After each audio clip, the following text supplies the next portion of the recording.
Môre, kan julle glo, dis Woensdag. Ja, die middel van die week het opgedaag. Dis vinniger as wat 'n ou besef. En dis lekker dat ons vanmôre deur die Here bederf is met 'n nuwe dag, splinternuut uit sy hand uitgegee. En ja, mag julle hierdie dag voluit lewe vir dit wat die Here oor jou pad vir jou gaan bring. Ek wil graag vanmôre in die middel van die week, ek wil graag vir julle lees uit 1 Korintiërs 16 en ek wil graag vers 14 vir julle lees. Laat alles by julle in liefde geskied. Dis 'n kort en 'n eenvoudige vers. Laat alles by julle in liefde geskied. En ek onthou ek het gister so 'n storie gelees en dit het my so laat dink aan hierdie versie. Daar's hierdie storie van 'n pa wat sy kind alleen moes grootmaak. Sy ma is oorlede, sy het kanker gehad en toe val die verantwoordelikheid van opvoeding op die pa en dit val toe op sy skouers, maar hierdie taak was net vir die pa te veel gewees. En al manier wat hy kon kry om die hartseer te verwerk en ook nog die hele ding van opvoeding te kan doen, was om homself oor te gee aan drink. En drank het hom toe nou vasgegryp en ja, nodeloos om te sê, was hy elke aand van sy lewe te dronk om sy seun enigstens te help. En teen alle verwagtinge in, het hierdie seun op skool begin presteer en hy het akademies bo sy graad uitgestyg en hy het toe 'n groot beurs gekry, het verder gaan studeer en toe hy toe 'n groot magnaat geword.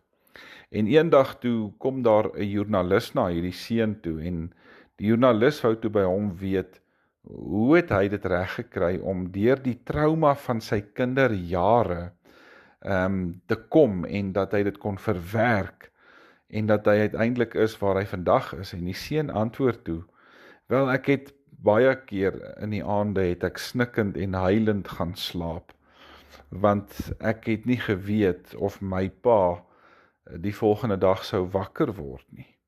Maar die seun sê toe, daar is een ding wat my altyd hoop gegee het. My pa het elke aand van sy lewe, maak nie saak hoe dronk hy was nie, het hy daar langs my bed kom sit met trane in sy oë en hy het elke aand vir my gesê, my kind, ek is baie lief vir jou.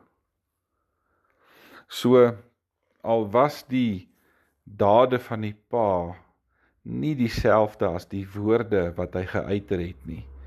Daai seun het die pa se dade so beleef, dat hy nog steeds dit belangrik genoeg geag het, om vir sy kind te kom sê, hy het hom lief.